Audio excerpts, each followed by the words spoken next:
They say betrayal cuts the deepest, and I learned that firsthand.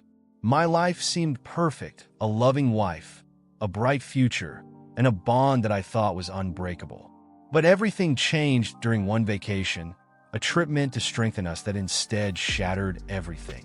The subtle signs I ignored, the devastating discovery I made, and the quiet storm that brewed inside me. I couldn't look away. Yet, through the pain, I found clarity. What I uncovered not only changed my life, but gave me the strength to start over. This is the story of how betrayal broke me, and how I rebuilt myself stronger than ever.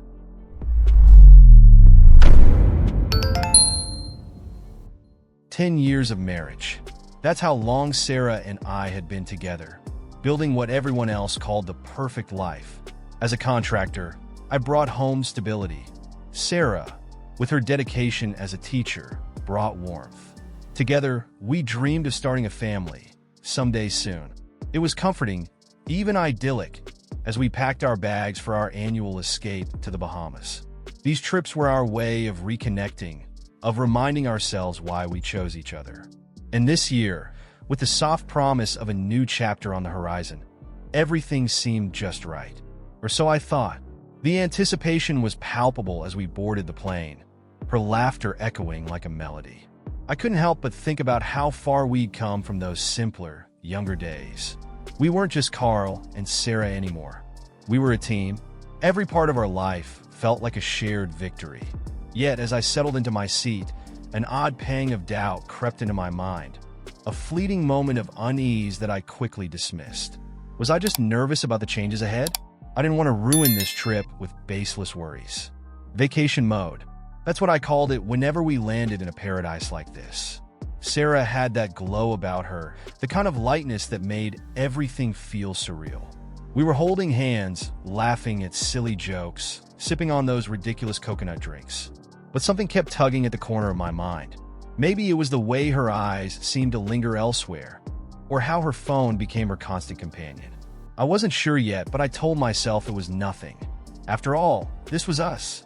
Then came the dinners under starry skies, the long walks along the shore, the stolen kisses that felt more practiced than genuine. Sarah seemed different, not in a way that anyone else would notice, but I did. The smiles were still there, but there was an undercurrent, something I couldn't quite put my finger on. I told myself I was imagining it, that I was overthinking. After all, why wouldn't I? 10 years, and we'd never faltered. This wasn't a time for doubts. This was a time to strengthen our bond. Looking back, I wish I could say I saw it coming, but love blinds you, doesn't it? You convince yourself that perfection exists because it's easier than confronting the cracks. As the days unfolded, there were moments I questioned, moments I pushed away. But there was a feeling, unshakable and quietly growing, that not everything was as it seemed. Something about this trip would change everything. I didn't know it yet, but those cracks were about to shatter wide open. The day we boarded the plane to the Bahamas, I noticed something, a moment so quick it could have been nothing. Sarah exchanged a glance with a stranger. Just a flicker, but one that lingered too long for my comfort. He wasn't anyone I recognized, and I didn't dwell on it then. I told myself not to overreact. After all, people look at people all the time, right? Still, as we took our seats, I couldn't shake the unease it left behind. My gut was whispering something my heart wasn't ready to hear. As we settled into vacation mode, that glance played on a loop in my head.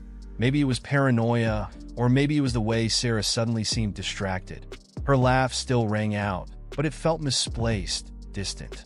Her phone, usually an afterthought on these trips, was now glued to her hand. I wanted to ask about it, to brush it off as curiosity, but something stopped me. Fear, maybe, or pride. Instead, I kept quiet, observing, while my mind raced through possibilities I didn't want to consider.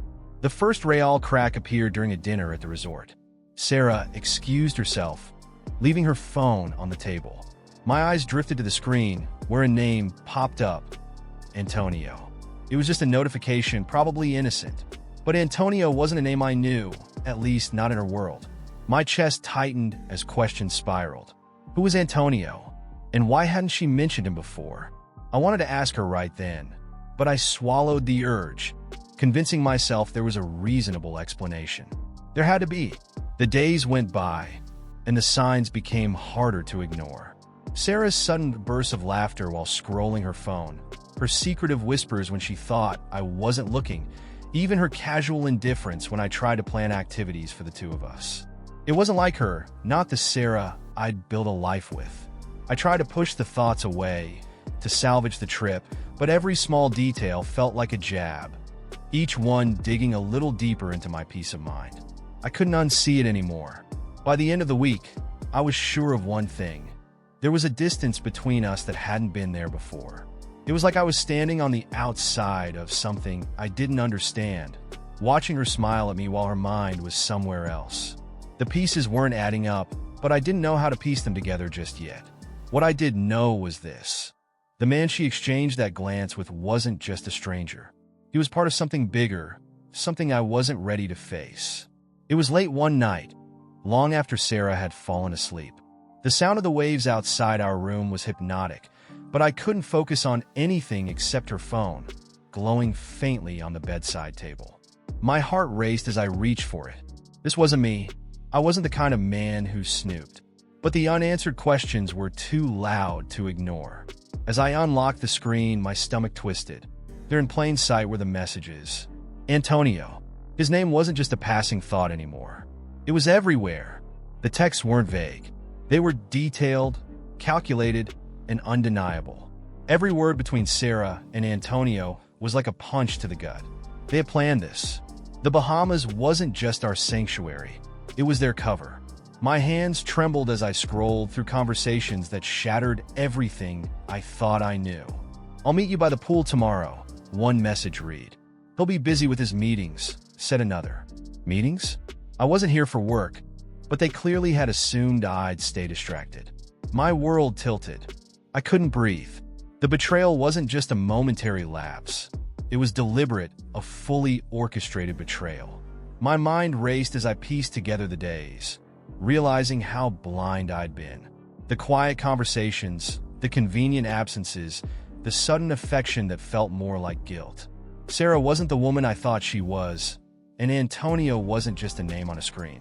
He was here, on this island, sharing stolen moments that were supposed to be ours. The weight of it all pinned me in place. I thought about waking her up, demanding answers right then and there, but what good would that do? My trust was already gone, my heart cracked wide open. Instead, I sat there in the dark, replaying every moment of our marriage, every promise we'd made. I didn't deserve this, but the questions wouldn't stop. How long had this been going on? Was this trip just the beginning, or the continuation of something I never saw coming? The anger burned, but I kept it contained for now. That night, as I stared at her sleeping form, I made a choice. I wasn't going to confront her. Not yet. Not without knowing the full story. Sarah had taken away my trust, but she hadn't taken my resolve. If this was how she wanted to play it, then I'd play too. But on my terms. I needed proof, something undeniable, something that wouldn't just break our marriage but protect my future. The betrayal had started here, but so would my plan. The next morning, everything felt different. Sarah greeted me with her usual smile, but I couldn't see her the same way. Every word she spoke felt rehearsed, every touch calculated. My heart begged me to confront her, to demand answers, but my mind held me back.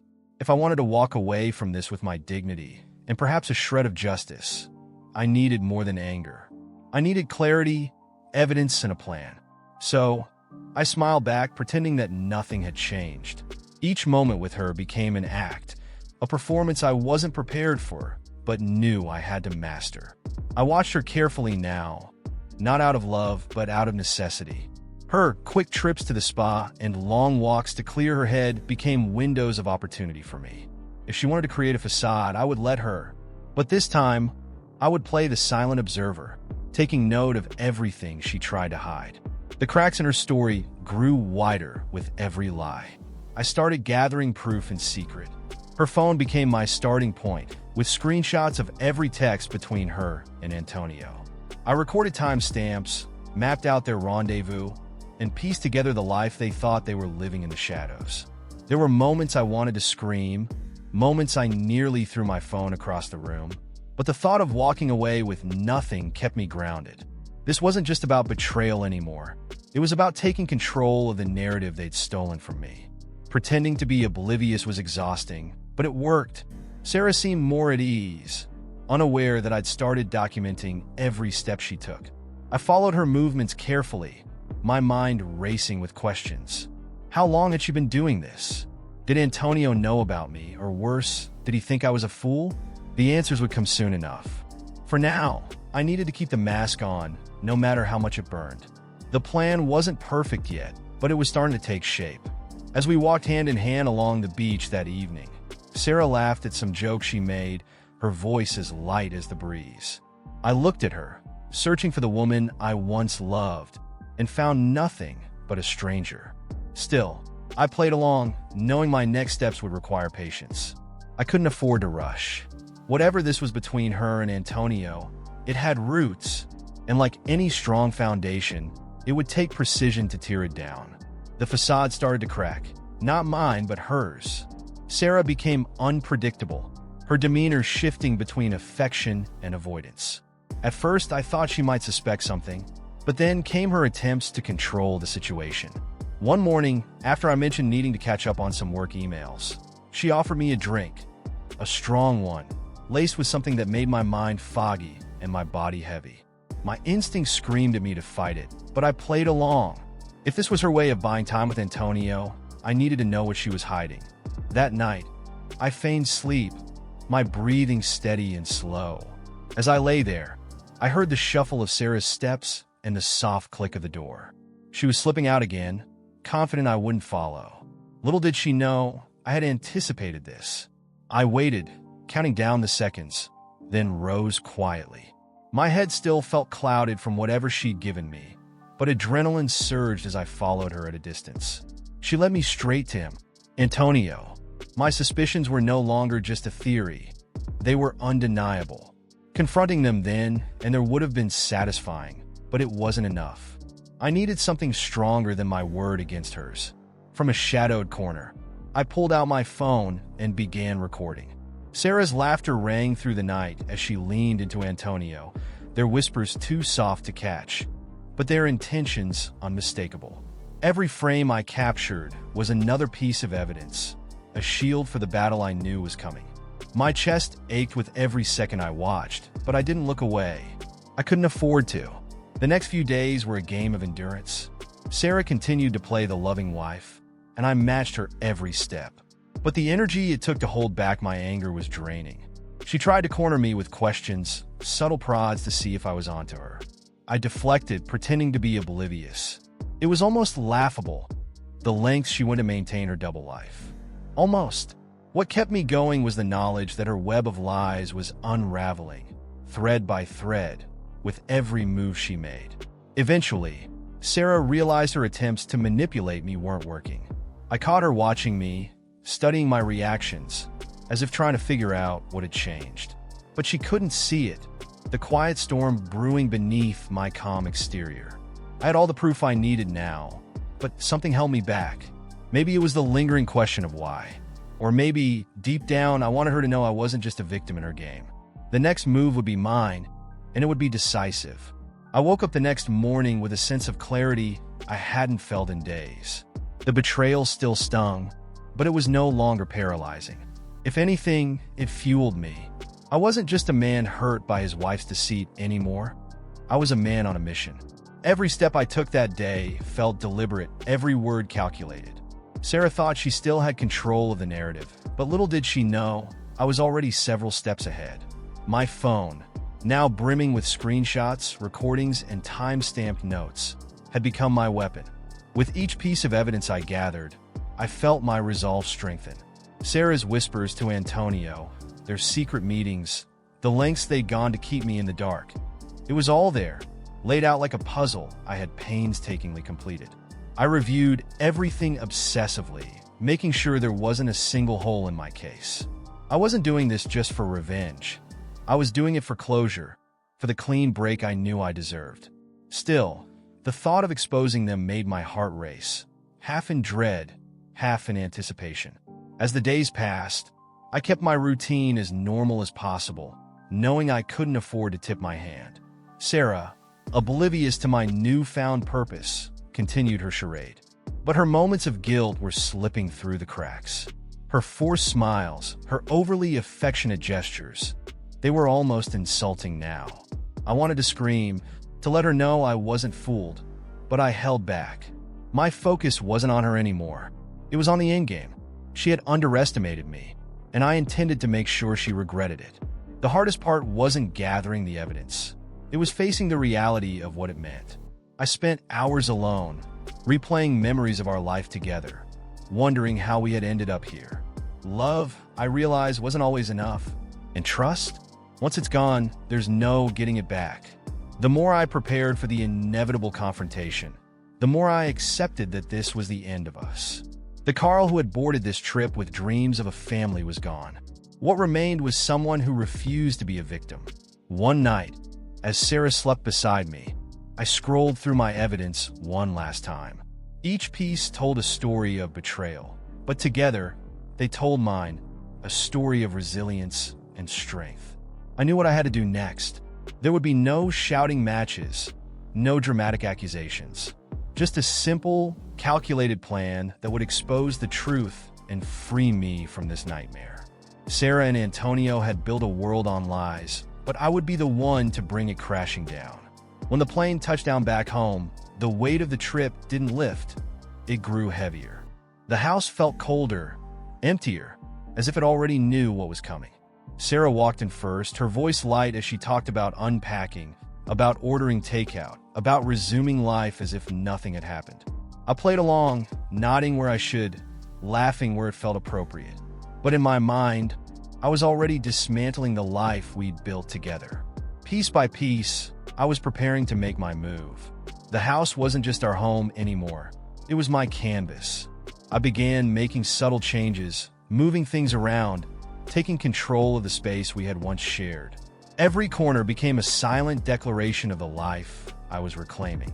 Sarah didn't notice at first. Her focus was elsewhere, her head buried in her phone, in her secrets. That suited me fine. The less she noticed, the more I could prepare for what was coming. This wasn't about revenge. It was about closure, about creating something new out of the ashes. The plan came together slowly, but deliberately. I revisited old architectural sketches, drawing inspiration from my work. What I created wasn't just a design, it was a metaphor, a blueprint for how to end things cleanly, with precision and finality. Sarah thought she could rebuild her life with Antonio, but I would make sure she understood the cost of what she'd done. This wasn't about tearing her down, it was about making her face the truth she'd been running from. Sarah started to sense the shift.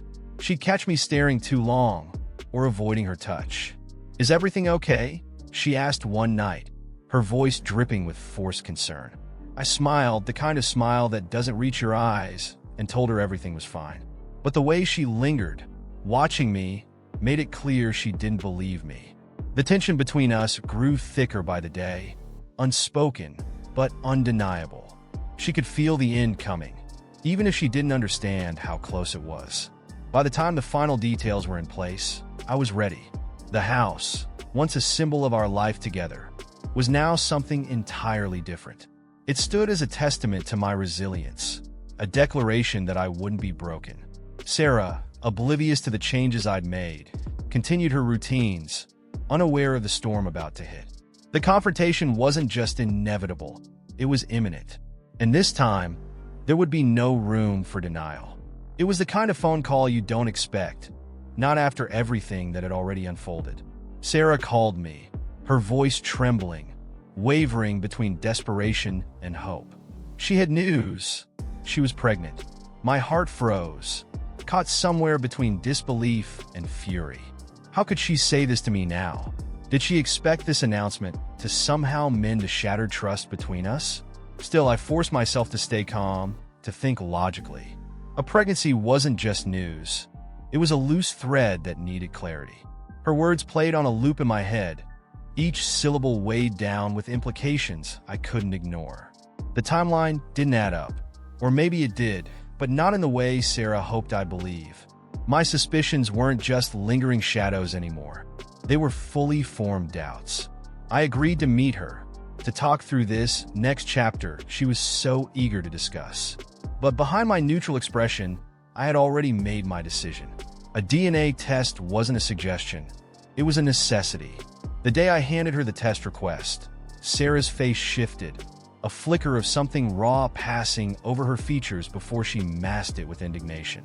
"You don't trust me?" she asked, her voice trembling with rehearsed emotion. I didn't answer. I didn't need to. We both knew the truth, even if she wasn't ready to admit it. As she took the paperwork from my hand, her fingers trembling, I felt no triumph, no satisfaction. Just a quiet determination to uncover the final piece of the puzzle. Waiting for the results was excruciating. I'd like to say I prepared myself for every outcome, but some truths can't be softened. When the envelope arrived, it felt heavier than it should have. I opened it alone, my hands shaking slightly despite my resolve. The results were as clear as they were devastating. The child wasn't mine. Antonio's name echoed in my mind, louder than ever, his presence now etched into every corner of this betrayal. Whatever faint hope had lingered vanished in that instant. I called Sarah, my voice calm, detached as I told her what I knew. She tried to defend herself, her words frantic, but the DNA test was undeniable. Her betrayal was now complete, fully exposed in a way no one could argue against. She cried, pleaded, asked for another chance. But I was done. There was no room left for forgiveness, no space for reconciliation. I hung up the phone, feeling a weight lift off my chest. The final chapter of our story had been written, and it wasn't hers to rewrite. Word spread quickly, faster than I could have anticipated. Sarah, once the beloved daughter, friend, and teacher, now found herself at the center of whispers and judgment. Family members called to check on me, their sympathy masking the burning curiosity for details. Mutual friends seemed to vanish overnight, unsure of where their loyalty should lie. Sarah, on the other hand, faced the brunt of it. I didn't set out to ruin her reputation. It wasn't about vengeance. But betrayal doesn't exist in a vacuum. People notice and they judge. Sarah tried to control the narrative, painting herself as misunderstood, a victim of circumstance.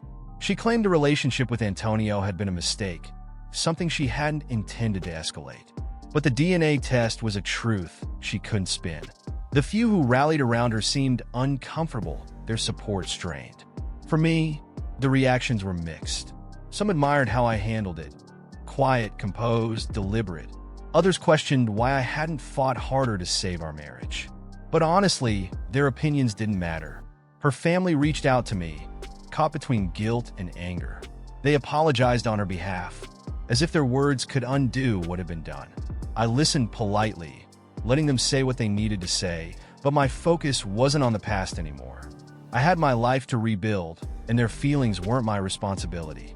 Sarah, though, bore the weight of their disappointment. Her mother's silence, her father's cold indifference. It was clear they couldn't reconcile the daughter they raised with the woman she had become. Antonio didn't escape unscathed either. His name became a quiet scandal in our small social circles, his once confident demeanor now overshadowed by awkward glances and hushed conversations. He'd taken something that wasn't his to take, and the world around us had no intention of letting him forget it. In a way, his fallout was worse than Sarah's. She had history and connections to lean on, no matter how fragile.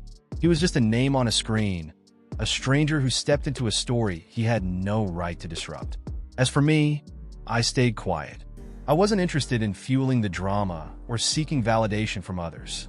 The evidence I'd gathered, the proof of Sarah and Antonio's actions, was enough to protect me in the divorce. I didn't need to parade it around. The strength I'd gained wasn't for show. It was for me. While Sarah wrestled with the consequences of her choices, I focused on the life I was rebuilding. The weight of her betrayal lingered, but it no longer defined me. For the first time in months, I woke up feeling lighter, like the storm had finally passed.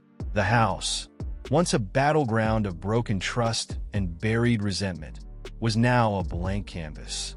Sarah's absence was no longer a reminder of what I'd lost, but a sign of what I had regained. My peace, my clarity, my freedom. It was strange at first, stepping into a life that was mine alone. But with every quiet morning and every small decision, I began to feel something I hadn't in a long time. Hope. I poured myself into work, turning the pain into something productive. Each blueprint I sketched felt like a step toward rebuilding not just homes, but myself. My co-workers noticed the shift. Their hesitant questions met with a reassuring smile. "I'm okay," I'd tell them, and for once, it wasn't a lie. My focus wasn't on what I had lost, but on what I could create.